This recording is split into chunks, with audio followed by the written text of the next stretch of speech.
सिया राम जाने उमर मुराऊ हंस कहई तुम्हि को हाव परम प्रिय हई थाती राखी न मागे हुकाऊ बिसरी गयऊ मोहि भोर सुभाऊ। राजा ने हंसकर कहा कि अब मैं तुम्हारा मर्म समझा। मान करना तुम्हें परम प्रिय है। तुमने उन वरों को थाती अर्थात धरोहर रखकर फिर कभी मांगा ही नहीं, और मेरा भूलने का स्वभाव होने से मुझे भी वह प्रसंग याद नहीं रहा। झूठे हूँ हम ही दो सुजनी देहु दुई के चारि मागी मकुलेहु रघुकुल रीति सदा चली आई प्राण जाहूँ बरु बचनु न जाई। मुझे झूठ मूठ दोष मत दो, चाहे 2 के बदले 4 मांग लो। रघुकुल में सदा से यही रीति चली आई है कि प्राण भले ही चली जाए पर वचन नहीं जाता।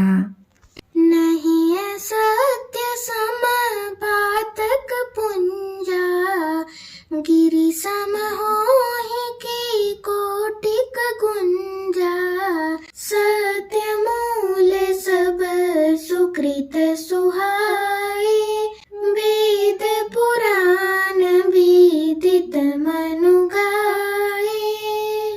असत्य के समान पापों का समूह भी नहीं है। क्या करोड़ों घुंघचियां मिलकर भी कई पहाड़ के समान हो सकती हैं। सत्य ही समस्त उत्तम सुकृतों की जड़ है। यह बात वेद पुराणों में प्रसिद्ध है और मनु जी ने भी यही कहा है। तेहि पर राम शपथ करि आई सुकृत स्नेह अवधि रघुराई बात दृढ़ाई कुमति हंसी बोली कुमत कुबेहग कुलह जनु खोली। उस पर मेरे द्वारा श्री राम जी की शपथ करने में आ गई अर्थात मुंह से निकल पड़ी। श्री रघुनाथ जी मेरे सुकृत अर्थात पुण्य और स्नेह की सीमा है। इस प्रकार बात पक्की करा के दुर्बुद्धि कह के हंसकर बोली, मानो उसने कुमत अर्थात बुरे विचार रूपी दुष्ट पक्षी अर्थात बाज को छोड़ने के लिए उसकी कुल्ही खोल दी अर्थात आंखों पर की पट्टी खोल दी। भूप मनोरथ सुभग बनु सुख सुबिहंग समाजो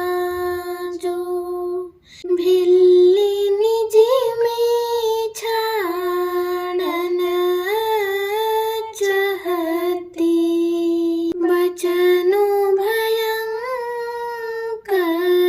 बाजू। राजा का मनोरथ सुंदर वन है, सुख सुंदर पक्षियों का समुदाय है। उस पर भीलनी की तरह कैकेयी अपना वचन रूपी भयंकर बात छोड़ना चाहती है।